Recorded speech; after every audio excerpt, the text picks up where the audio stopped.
What up, people? It's your friendly neighborhood shooter broadcasting live from the west side. Today I went to go grab this box from Amazon and I'm about to show you what's in it so I can do my unboxing video. But I figured it'd be a good idea to also show you how I make those thumbnails for the videos. So without further ado, let's go make a thumbnail. Alright, so as you can see right now, this is the thumbnail that I'm going to use for the What's in the Box segment. Let me show you how to build it. So I'm going to go in here and I'm just going to delete everything. Boom, everything is deleted. So what we have here is the original picture for What's in the Box. My friend Kid took this for me. As you can see, we have some pixels over here, and that's because I just cropped it.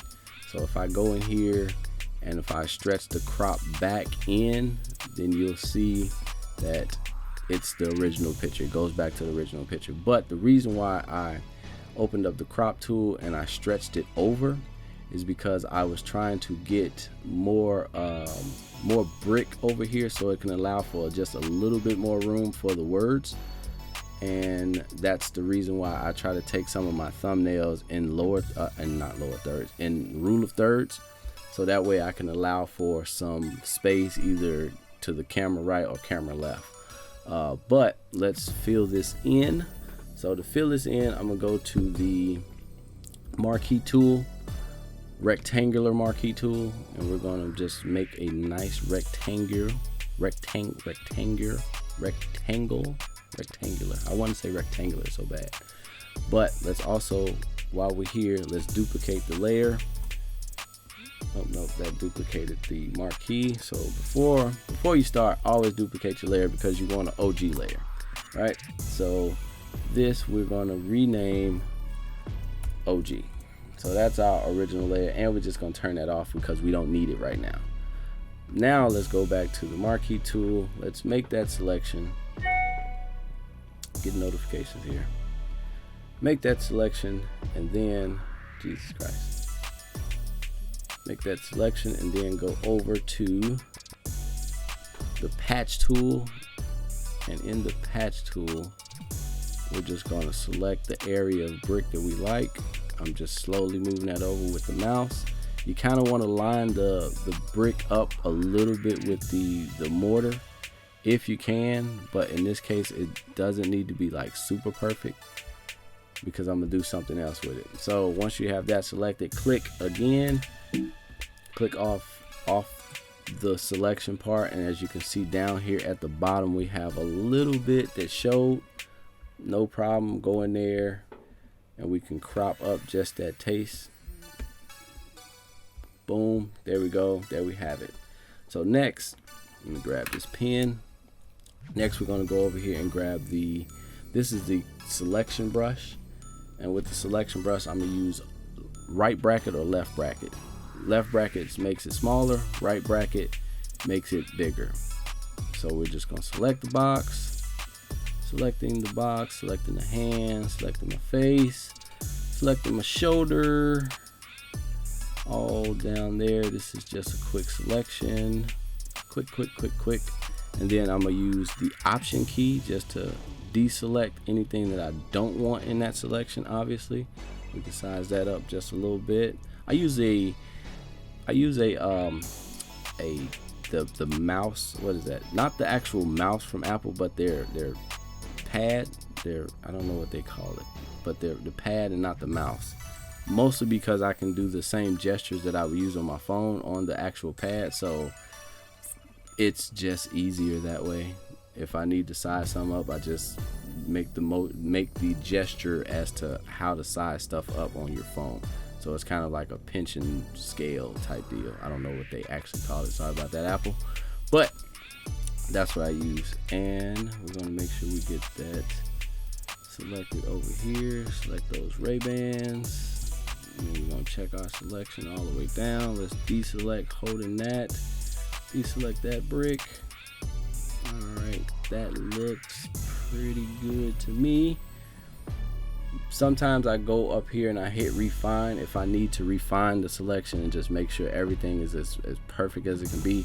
That really helps when you're doing studio photography like I do, and you're trying to make sure the hair is super selected and just as perfect as it can be. That refine button will save your life, I swear. But in this case, I don't necessarily need it. So now I'm gonna hit Command J just to duplicate that selection. And then I'm gonna hit Command J again to duplicate that same selection. So one of them is going to be the new, or top layer, should I say. We'll just call this one top. We'll call this one middle fill. Call it mid to fill. Nope, middle fill. There we go. And then the bottom is just the background. Okay.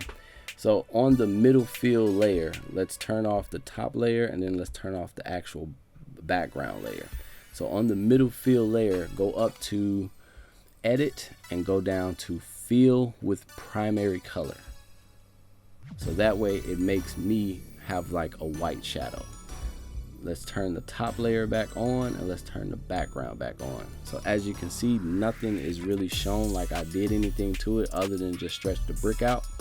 But if we keep the middle fill layer selected, and then we go over here to, what is that? That is the move tool. I just know them by the shape and the icon. I don't really know the name of them. I just know which one I need at any time. But I'm gonna hit option, and I'm gonna scale the middle out. And then I might scale it to the right a little bit just to pull out those Ray-Bans, and maybe a taste to the left. All right, cool. I like that. That looks good. That's showing that crazy cartoonish thumbnails to really make it pop a little bit. But now let's go down to the background layer, because I'm so close on that brick, as you just saw, that I don't like that. That's not really making me pop out. So I'm gonna go up to filter.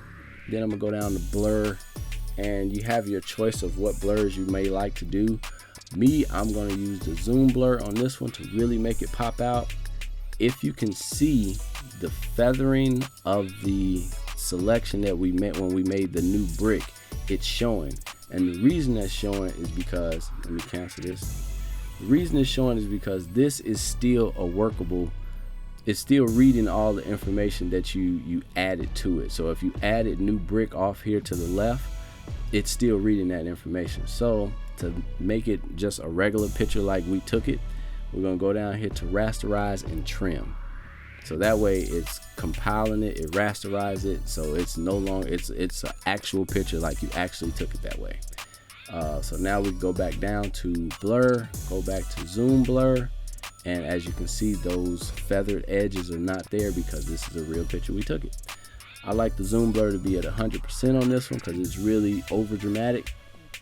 I'm gonna hit apply on that, and that's gonna apply that zoom blur to just the bottom layer. If you turn off the middle layer and the top layer, then it applied it to the original picture. But since we selected me to come out of there, that could work too.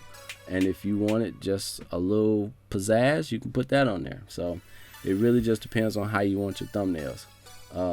But now I'm going to create a new layer.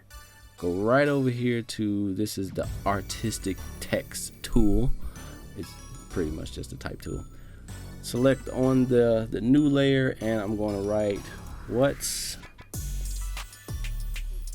in the box, and let's give all those their own line. Let's hit Command A, that way we can center that, and then now let's bring that somewhere right in that general area. And that's the reason why we stretch that brick out, just so we can have a nice, let's put that right to the edge of there and then stretch it out.